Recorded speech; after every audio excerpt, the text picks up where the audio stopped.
Hello friends, ಎಲ್ಲರಿಗೂ ನಮಸ್ಕಾರ. ಎಲ್ಲರೂ ಹೇಗಿದ್ದೀರಿ? ಎಲ್ಲರೂ ಚೆನ್ನಾಗಿದ್ದೀರಿ ಅನ್ಕೋತೀನಿ. ಸೊ ಫ್ರೆಂಡ್ಸ್, ಏನಪ್ಪಾ ಅಂತಂದ್ರೆ ಇವತ್ತಿನ ವಿಡಿಯೋದಲ್ಲಿ ಏನು ಎಕ್ಸ್ಪ್ಲೇನ್ ಮಾಡ್ತಾ ಇದ್ದೀನಿ ಅಂತಂದ್ರೆ ಫೆಡ್ ಚೇರ್ಮನ್ ಏನಾಗಿದೆ ಸ್ಟೆಪ್ ಔಟ್ ಆಗ್ಲತ್ತಾರ. ಯಾವಾಗಪ್ಪ ಅಂತಂದ್ರೆ ಮೇ 15ಗೆ. ಸೊ ಅದರಿಂದ ಮಾರ್ಕೆಟಲ್ಲಿ ಇಂಪ್ಯಾಕ್ಟ್ ಆಗೋದು ಭಾಳ ಚಾನ್ಸಸ್ ಅದ. ಯಾಕಪ್ಪ ಅಂತಂದ್ರೆ ಎವ್ರಿ ಟೈಮ್ ಮಾರ್ಕೆಟ್ ಈ ಫೆಡ್ ಫೆಡ್ ಅಂತಂದ್ರೆ ಏನದ ಯಾವ ಎವ್ರಿ ಟೈಮ್ ಮಾರ್ಕೆಟ್ದು ಏನದ ಫೆಡ್ ಚೇರ್ಮನ್ ಏನು ಚೇಂಜಸ್ ಆಗ್ಯಾರ ನೋಡ್ರಿ, ಆ ಟೈಮಿಗೆಲ್ಲ ಮಾರ್ಕೆಟ್ ಒಂದು ಹ್ಯೂಜ್ ಕರೆಕ್ಷನ್ಸ್ ಮಾಡ್ಯದ, ಲೈಕ್ ಡೌನ್ಫಾಲ್ ಆಗ್ಯದ. ಸೊ ಈಗೇನ ಇದು ತಿಂಗಳದ ಮೇ 15ಗೆ ಏನದ, ಇಲ್ಲಿ ನೋಡ್ರಿ, ಲೈಕ್ ಹೇಳ್ತೀನಿ ಇಲ್ಲಿ. ಇಲ್ಲಿ ನೋಡ್ರಿ, ಏನಪ್ಪ ಅಂತಂದ್ರೆ federal reserve board of governance ಅಂದ್ರೆ ಫೆಡ್ ಅಂದ್ರೆ ಏನು, federal reserve board of governors. So ಇದು ಏನದಪ್ಪ ಅಂತಂದ್ರೆ ಮೇ 15 ಜಾನ್ ಪೌಲ್ ಏನಾರ ನೋಡು, ಅವ್ರು ಏನಂದ್ರೆ step down as a chairman. ಯಾವಾಗಪ್ಪ ಅಂತಂದ್ರೆ ಮೇ 15 2016. ಸೊ ಇವರು ಸ್ಟೆಪ್ ಡೌನ್ ಆಗಲ್ತಾರೆ. ಸೊ ಸ್ಟೆಪ್ ಡೌನ್ ಆಗಲಿಲ್ತಾರ ಅಂತಂದ್ರೆ ಹೊಸ ಫೆಡ್ ಚೇರ್ಮನ್ ಏನದ ಬರ್ತಾರೆ. ಅದು ಯಾರು ಅಪಾಯಿಂಟ್ ಮಾಡ್ಯಾರಪ್ಪ ಅಂತಂದ್ರೆ ಟ್ರಂಪ್ ಏನದ ಅಪಾಯಿಂಟ್ ಮಾಡ್ಯಾನ. ಯಾರಿಗೆ? ಕೆವಿನ್ ವಾಶ್ ಅಂತದ ಅವನ ಹೆಸರು. ಅವ್ರಿಗೇನದ ಇಲ್ಲಿ ಇದು ಇವ್ರಿಗೇನದ ಅಪಾಯಿಂಟ್ ಮಾಡ್ಯಾರ. ಇಲ್ಲಿ ನೋಡ್ರಿ, ಈಗ ಇಲ್ಲದ ನೋಡ್ರಿ, right, nominated. So Kevin Warsh nominated to replace John Powell. ಇವ್ರಿಗೇನದ ಸ್ವಲ್ಪ ಪ್ರೊನೌನ್ಸಿಯೇಷನ್ದಾಗ ಸ್ವಲ್ಪ ಮಿಸ್ಟೇಕ್ ಆಗಿರ್ಬೋದು. ಸೊ ಇವರಿಗೆ ನಾಮಿನೇಟೆಡ್ ಬೈ ಏನಂದ ಇಲ್ಲಿ ಪ್ರೆಸಿಡೆಂಟ್ ಆಫ್ ಯಾರು? ಟ್ರಂಪ್. ಯಾವುದು? January take over the polls year end. ಈ ಮೇ 15 ಅದ ಅವರು ಸ್ಟೆಪ್ ಔಟ್ ಆಗ್ತಾರೆ. ಇವೇನದ ಸ್ಟೆಪ್ ಏನ್ ಆಗ್ತಾನೆ. ಸೊ ಇನ್ನೊಂದು ಹಿಸ್ಟ್ರಿ, ಪ್ರತಿಯೊಂದು ಹಿಸ್ಟ್ರಿ ನೀವು ತೆಗೆದು ನೋಡ್ರಿ, 2006 2014 ತರ ಬೆನ್ ಬ್ರೆನಾಕ್ ಅಂತ ಇದ್ರು. ಅವರು ಯಾವಾಗ 2031 2014 ಸ್ಟೆಪ್ ಡೌನ್ ಆದರು. ಅವಾಗ ಏನಾಗಿತ್ತು, ಬಿಟ್ ಕಾಯಿನ್, ಕ್ರಿಪ್ಟೋ ಇವೆಲ್ಲ 27% ಕ್ರ್ಯಾಶ್ ಆಗಿತ್ತು. ಏನು? ಯಾವಾಗ? ಜಸ್ಟ್ 2 ವೀಕ್ಸ್ ದಾಗ. ಆಮೇಲೆ 2014-18 3 ಫೆಬ್ರವರಿ 2018 ಜೆಂಟ್ ಎಲ್ನಿಯಾ ಅಂತಂತದ ಅವ್ರ ಹೆಸರು. ಅವ್ರು ಏನೋ ಸ್ಟೆಪ್ ಔಟ್ ಆಗಿರೋ. ಸೊ ಅವಾಗೂ ಏನಾಗಿತ್ತು, ಮಾರ್ಕೆಟ್ 47% ಕರೆಕ್ಷನ್ ಆಗಿತ್ತು. ಸೊ ವಿಚಾರ ಮಾಡ್ರಿ, ಇಂಡೆಕ್ಸ್ನಾಗ ಒಂದು ಇದ್ರಾಗ 47% ಕರೆಕ್ಷನ್ ಅಂತಂದ್ರೆ ಇದು ಭಾಳ ಯೂಸ್ ಆಗ್ತದ. 1 ಮಂತ್ ಒಳಗೆ 47% ಕರೆಕ್ಷನ್ ಆಗಿತ್ತು. All indexes ನಾಸ್ಡ್ಯಾಕ್, S&P all time high ಇದ್ವು. ಎಲ್ಲ ಆಲ್ ಟೈಮ್ ಇದ್ವು. ಇಮಿಡಿಯೇಟ್ ಏನಾಗ್ಯದ, ಈ ಚೇರ್ಮನ್ಗಳು ಇದು ಏನು ಚೇಂಜಸ್ ಆಗೋದಾಗದ ಏನದ, ಮಾರ್ಕೆಟ್ ಹ್ಯೂಜ್ ಫಾಲ್ ಆಗ್ಯದ. ಸೊ ಭಾಳ ಸಡನ್ ಕ್ಯಾಶಸ್ ಆಗ್ಯದ. ಮೇ 15ಗೆ ಏನದ ಇದು ಮತ್ತೆ ರಿಪೀಟ್ ಆಗ ಪ್ರೊಬಬಿಲಿಟಿ ಏನದ ಕಾಣಲ್ತದ ಎವ್ರಿ ಟೈಮ್. ಈಗ ನೋಡಿ, ಪ್ರೀವಿಯಸ್ ಡಾಟಾ 2006 ನೋಡಿ, ಅದಕ್ಕೂ ಬಿಫೋರ್ ನೀವು ಚೆಕ್ ಮಾಡಿದ್ರು ನಿಮ್ಗೆ ಏನದ ಇಲ್ಲಿ ಒಂದು ನೆಗೆಟಿವ್ ಸಿನಾರಿಯೋಸ್, ನೆಗೆಟಿವ್ ಸೆಂಟಿಮೆಂಟೇ ನಿಮ್ಗೆ ತೋರಿಸ್ತದೆ. ಪ್ರೀವಿಯಸ್ ನಾ ಅಟ್ಲಿ ಒಂದು 2016 ನಾ ಸ್ಟಡಿ ಮಾಡಿದ್ದು, ಬಟ್ ಅದಕ್ಕೂ ಬಿಫೋರ್ ನೀವು ಏನದ ಚೆಕ್ ಮಾಡಿದ್ರಲ್ಲ, ನಿಮ್ಗೇನದ ಒಂದು ಕ್ರ್ಯಾಶಸ್ ಏನದ ಇಲ್ಲಿ ಕಾಣಿಸ್ತದೆ ನಿಮ್ಗೆ. ಸೊ ಹಾಗಾಗಿ ಇವಾಗ ನೋಡ್ರಿ, ನ್ಯಾಸ್ಡ್ಯಾಕ್, S&P ಎಲ್ಲ ಆಲ್ ಟೈಮ್ ಹೈದಾಗದ. ಇಲ್ಲ ಯಾವುದಿದು ನ್ಯಾಸ್ಡ್ಯಾಕ್ 100 ಇದೇನದ ಆಲ್ ಟೈಮ್ ಹೈದಾಗದ. ಏನು? ಆಲ್ ಟೈಮ್ ಹೈದಾಗದ 27,000. ಅದಾದ್ಮೇಲೆ ನೆಕ್ಸ್ಟ್ S&P ಇವೆಲ್ಲ ಫಾರಿನ್ ಇದ್ರದ್ದು ಮಾರ್ಕೆಟ್ ಇದು. ಸೊ ಅದ್ರ ಬಗ್ಗೆ ಆಲ್ ಟೈಮ್ ಹೈ ಅದ. So all time high, near all time high ಇತ್ತು. ಅದು ಒಂದು ಸ್ವಲ್ಪ ಇವತ್ತಿನ ಏನದ ಒಂದು ಸ್ವಲ್ಪ ಸ್ಲೋ ಸ್ಟಡಿ ಇದೇ ಇದ್ರಾಗದ.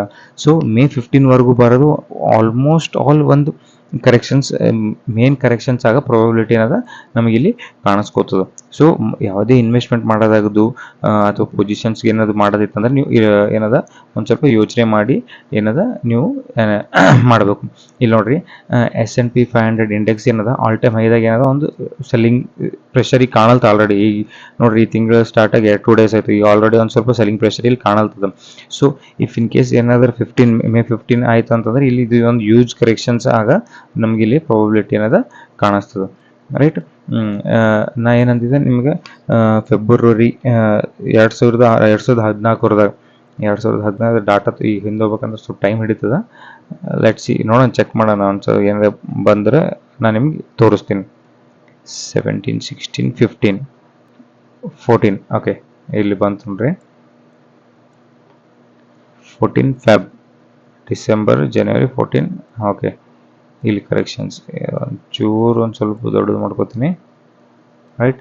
ಇಲ್ಲಿ ನಿಮ್ಗೆ ತೋರಿಸ್ತೀನಿ ಯಾವ ಥರ ಕರೆಕ್ಷನ್, ಎಷ್ಟು % ಕರೆಕ್ಷನ್ಸ್ ಆಗಿತ್ತು ಅಂತೇಳಿ. 14 ಜನವರಿ. ಓಕೆ, ಒಂದು ಸೆಕೆಂಡ್, ಇಲ್ಲೇ ಒಂದು ಸ್ವಲ್ಪ ನಿಮ್ಗೆ ತೋರಿಸ್ತೀನಿ.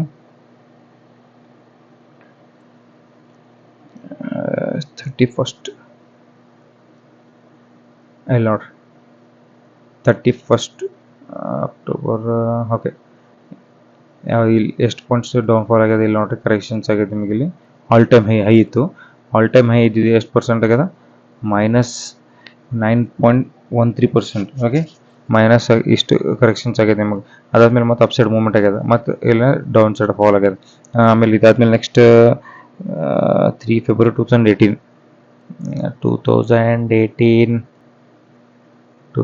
ನೋಡ್ರಿ, one second, all time high ಇದೆ ನೋಡ್ರಿ ಇಲ್ಲಿ 2018.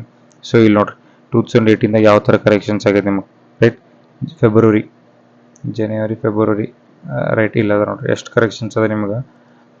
ಈ ಮೂಮೆಂಟಾಗ ಏನದ, ಚೇರ್ಮನ್ಸ್ಗಳೆಲ್ಲ ರಿಜೆಕ್ಷನ್ ಆಗಿರೋ, ಮೀನ್ಸ್ ಹೊಸ ಸ್ಟೆಪ್ ಔಟ್ ಆಗಿರೋ. ಆಮೇಲೆ ಏನಾಗಿದೆ, ಹೊಸ ಇದೇನದ ಚೇರ್ಮನ್ ಅಪಾಯಿಂಟ್ ಆಗಿರೋ. ಸೊ ಈ ಟೈಮ್ ಏನದ, ಈ ಥರ ಭಾಳ ಕರೆಕ್ಷನ್ಸ್ ಆಗ್ಯಾವ. ಸೊ ಅದೇನೋ ನಿಮಗೆ ಮತ್ತೆ ಇಲ್ಲಿ ಅದೇ ಥರ ಸೇಮ್ ಒಂದು ಕರೆಕ್ಷನ್ಸ್ ಕಾಣೋ ಪ್ರಾಬಬಿಲಿಟಿ ಇದೆ. ಯಾಕಂದರೆ ಈ ಆಲ್ ಟೈಮ್ ಹೈದಾಗದ, ಇಲ್ಲಿ ಮತ್ತೆ ಇದು ಮತ್ತು ಕರೆಕ್ಷನ್ದಾಗ ಚಾನ್ಸಸ್ ಅದ. ಇನ್ನೊಂದು ಏನಪ್ಪ ಅಂತಂದ್ರೆ, ಈಗ ಡೈರೆಕ್ಟ್ ಅಪಾಯಿಂಟ್ಮೆಂಟ್ ಮಾಡಿದ್ದು ಟ್ರಂಪ್ ಏನು ಮಾಡ್ಬೇಕಂತಾನೆ, ರೇಟ್ ಕಟ್ ಮಾಡ್ಬೇಕಲ್ಲತಾನ. ಸೊ ರೇಟ್ ಕಟ್ ಅಂದ್ರೆ ಏನು, ನಿಮಗೆ ಲೋನ್ ಏನದ ಚೀಪ್ ರೇಟ್ದಾಗ ಲೋನ್ ಸಿಗ್ತದೆ. ಸೊ ಕಂಪ್ನಿ ಏನು ಮಾಡ್ತದೆ, ನಿಮಗೆ ಲೋನ್ ಏನದ ಕಮ್ಮಿ ರೇಟ್ದಾಗ ಸಿಗ್ತದೆ. ಬಟ್ ಎಕನಾಮಿಕ್ ಏನದ ಬೂಸ್ಟ್ ಆಗ್ತದೆ. ಬಟ್ ಅಲ್ಲಿ ಏನದ ನಿಮಗೆ ಮೀನ್ಸ್ ಅದು ಮಾರ್ಕೆಟ್ನ ಪ್ರೆಸೆಂಟ್ ಸಿಚುವೇಶನ್ ಹೆಂಗೆ ಆಗ್ತಪ್ಪ ಅಂತಂದ್ರೆ, ಎಲ್ಲ ಪಿರಿ ಆಗಕ್ಕೆ ಚಾಲು ಆಗ್ತಾವ, ಅಂದ್ರೆ ತೇಜಿ ಆಗ್ತಾವ ಎಲ್ಲ. ಸೊ ಈಗ ನೋಡ್ರಿ, ಎಲ್ಲರಿಗೆ ರೇಟ್ ಕಟ್ ಮಾಡೋದಂತಂದ್ರೆ ಲೋನ್ ನಿಮ್ಮ ಚೀಪ್ದಾಗ ಸಿಗ್ತದೆ, ಕಂಪ್ನಿ ಏನದ ಕಮ್ಮಿದಾಗ ಲೋನ್ ಸಿಗ್ತದೆ. ಬಟ್ ಅದು ಎಕಾನಮಿ ಏನಾಗ್ತದೆ, ಬೂಸ್ಟ್ ಆಗ್ತದೆ. ಬೂಸ್ಟ್ ಆಯ್ತಂದ್ರೆ ನಿಮಗೆಲ್ಲ ಪ್ರತಿಯೊಂದು ಥಿಂಗ್ಸ್ನು ಏನದ ನಿಮಗೆಲ್ಲ ಪಿರಿ ಆಗಕ್ಕೆ ಚಾಲು ಆಗ್ತದೆ. ನೀವು ಹಿಸ್ಟೋರಿಕಲ್ ಡಾಟಾ ನೋಡ್ರಿ, ನಿಮ್ಗೇನಾದ್ರು ಇದೆ ಭಾಳ ಭಾಳ ಭಾಳ ಪಿರಿ ಆಗಕ್ಕೆ ಚಾಲು ಆಗ್ತದೆ. ಸೊ US ಪ್ರೆಸೆಂಟ್ ಡೆಟ್ ಅಂದ್ರೆ ಡೆಬಿಟ್ ಎಷ್ಟದ ಅವ್ರದ್ದು ಅಂತಂದ್ರೆ 40 ಟ್ರಿಲಿಯನ್ ಅಷ್ಟು ಲೋನ್ ಅದ. ಸಾರಿ, ಅಷ್ಟು ಲೋನ್ ಅದ. ಆಮೇಲೆ ಇನ್ನೊಂದೇನಪ್ಪ ಅಂತಂದ್ರೆ, ಈ ಪ್ರೆಸೆಂಟ್ ಈಗ ನಾಮಿನೇಟೆಡ್ ಯಾರು ಆಗ್ಯಾರ ನೋಡಿ, ಕೆವಿನ್ ವಾಶ್, ಇವನೇನಂದ್ರೆ ಒಂದು ಕೈಗೊಂಬಿಯನ, ಟ್ರಂಪ್ ಒಂದು ಕೈಗೊಂಬಿಯನ. ಆ ಟ್ರಂಪ್ ಹೆಂಗೆ ಹೇಳ್ತಾನೆ ಹಂಗೆ ಕುಣಿತಾನೆ ಇವ. ಸೊ ಈಗ ಇನ್ ಕೇಸ್ ಏನಾರ ರೇಟ್ ಕಟ್ ಮಾಡ್ದುನು ಅಂತ ತಿಳ್ಕೊ, ಒಂದು ಭಾಳ ಏನದ ಕಷ್ಟ ಆಗ್ತದೆ. ಯಾಕಂದ್ರೆ ಇಂಟ್ರೆಸ್ಟ್ ರೇಟ್ ಹೈ ಆಗ್ತದೆ. ಅಂದ್ರೆ US ಇಂಟ್ರೆಸ್ಟ್ ರೇಟ್ ಹೈ ಐತೆ ಅಂತಂದ್ರೆ ಅವ್ರಿಗೆ ಈಗ ಅವ್ರದ್ದು 40 ಟ್ರಿಲಿಯನ್ ಸಾಲ ಅದ. 40 ಟ್ರಿಲಿಯನ್ ಸಾಲ ಇಂಟ್ರೆಸ್ಟ್ ರೇಟ್ ಹೈ ಆಯ್ತಂದ್ರೆ ಅಷ್ಟಕ್ಕೆ ಬಡ್ಡಿ ಕಟ್ಟಬೇಕಲ್ಲ. ಸೊ ಹಂಗಾಗಿ ರೇಟ್ ಕಟ್ ಮಾಡಿ ಇಂಟ್ರೆಸ್ಟ್ ಕಮ್ಮಿ ಮಾಡ್ಬೇಕಂತ ಅವ್ನ ವಿಚಾರ, ಟ್ರಂಪ್. ಸೊ ಹಂಗಾಗಿ ಏನದ, ಅವನಿಗೆ ಇದು ಮಾಡಿ ಇವ ಅಪಾಯಿಂಟ್ ಮಾಡ್ಕೊಂಡು ಈ ರೇಟ್ ಕಟ್ ಏನದ ಮಾಡೋ ಪ್ರಾಬಿಲಿಟಿಯಲ್ಲಿ ಕಾಣಿಸ್ತದೆ. ಸೊ ಆ ಥರ ರೇಟ್ ಕಟ್ ಆದಾಗ ನಿಮ್ಗೆ ಏನದ, ಒಂದು ವಾಲಿಟಿಲಿಟಿ, ಹ್ಯೂಜ್ ವಾಲಿಟಿಲಿಟಿ ಆಗ್ತದೆ. ಆಮೇಲೆ ರೋಲರ್ ಕೋಸ್ಟರ್ ಆಗ್ತದೆ. ಆಲ್ ಟೈಮ್ ಹೈ ಹೋಗ್ತದೆ, ಆಲ್ ಟೈಮ್ ಡೌನ್ ಬರ್ತದೆ, ಹೈ ಹೋಗ್ತದೆ, ಡೌನ್ ಬರ್ತದೆ. ಈ ಥರ ಹ್ಯೂಜ್ ವಾಲಿಟಿಲಿಟಿ ಅಂತ ಮಾರ್ಕೆಟ್ನಾಗ ಕಾಣಿಸ್ತದೆ. ಒಂದು ಔಟ್ ಆಫ್ ಕಂಟ್ರೋಲ್ ವಾಲಿಟಿಲಿಟಿ ಇರ್ತದೆ. ಹಂಗೆ ಆಮೇಲೆ ರೊಕ್ಕ ಪಿರೇನೂ ಆಗ್ತದೆ, ಮತ್ತು ಹಂಗೆ ಏನದ ವಾಲಿಟಿಲಿಟಿನೂ ಜಾಸ್ತಿ ಆಗ್ತದೆ ಮಾರ್ಕೆಟ್ನಾಗ. ಸೊ ಹಾಗಾಗಿ ಯಾವುದೇ ಥರ ಇನ್ವೆಸ್ಟ್ಮೆಂಟ್ ಮಾಡಬೇಕಾಗಿತ್ತು ಅಂತಂದ್ರೆ, ಒಂದು ಪ್ರಾಪರ್ ವೇದಾಗ ಸ್ಟಡಿ ಮಾಡಿ, ಅನಲೈಸ್ ಮಾಡಿ ನೀವು ಇನ್ವೆಸ್ಟ್ ಮಾಡಿರಿ.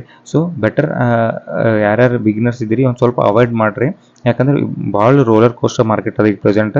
ಸೊ ಈ ಮಂತ್ ಒಂದು ಸ್ವಲ್ಪ ಪ್ಯಾನಿಕ್ ಸೆಲ್ಲಿಂಗ್ ಆಗೋ ಪ್ರಾಬಿಲಿಟಿ ಏನದ ನಮಗೆ ಇಲ್ಲಿ ಕಾಣಿಸ್ತದೆ. ಆಮೇಲೆ ಇನ್ನೊಂದೇನಪ್ಪ ಅಂತಂದ್ರೆ, ಈಗ ಇವೆಲ್ಲ US ಮಾರ್ಕೆಟ್ ಈ ಥರ ಇದರಿಂದ ಇಂಪ್ಯಾಕ್ಟ್ ಆಗಿ ಕ್ರ್ಯಾಶ್ ಆಗೋದು. ಇದ್ರ ಜೊತೆಗೆ ಏನದ, ನಮ್ದು ಇಂಡಿಯನ್ ಮಾರ್ಕೆಟ್ನಾಗೂ ಏನದ ಇದ್ರದ್ದು ಇಂಪ್ಯಾಕ್ಟ್ ಬೀಳೋ ಪ್ರಾಬಿಲಿಟಿ ಏನದ ಕಾಣಿಸ್ತದೆ. ಸೊ ಯಾವುದೇ ಥರ ನೀವು ಟ್ರೇಡ್ ಮಾಡಬೇಕಾಗಿತ್ತು, ಏನು ಮಾಡಬೇಕಾಗಿತ್ತು ಅಂದ್ರೂ ಒಂದು ಸ್ವಲ್ಪ ಯೋಚನೆ ಮಾಡಿ, ವಿಚಾರ ಮಾಡಿ ಮಾಡಿರಿ. ಐ ಹೋಪ್ ನಾ ಕೊಟ್ಟಿರೋ ಇನ್ಫಾರ್ಮೇಷನ್ ನಿಮಗೆ ಕ್ಲಿಯರಾಗಿ ಅಂಡರ್ಸ್ಟ್ಯಾಂಡ್ ಆಗೈತೆ ಅಂದರೆ ನಾನು ಚೆನ್ನಾಗಿ ಲೈಕ್ ಮಾಡಿರಿ, ಶೇರ್ ಮಾಡಿರಿ, ಸಬ್ಸ್ಕ್ರೈಬ್ ಮಾಡಿರಿ, ನಿಮ್ಮ ಫ್ರೆಂಡ್ಸಿಗೆಲ್ಲ ಇದು ತಿಳಿಸ್ರಿ. By friends. ಸ್ವಲ್ಪ ನನಗೆ ಒಂದು ವೀಕ್ ಒಂದು ಸ್ವಲ್ಪ ಅನಾಲಿಸಿಸ್ ವೀಡಿಯೋಗಳು ಮಾಡಿ ಹಾಕೋಕ್ಕಾಗಿಲ್ಲ.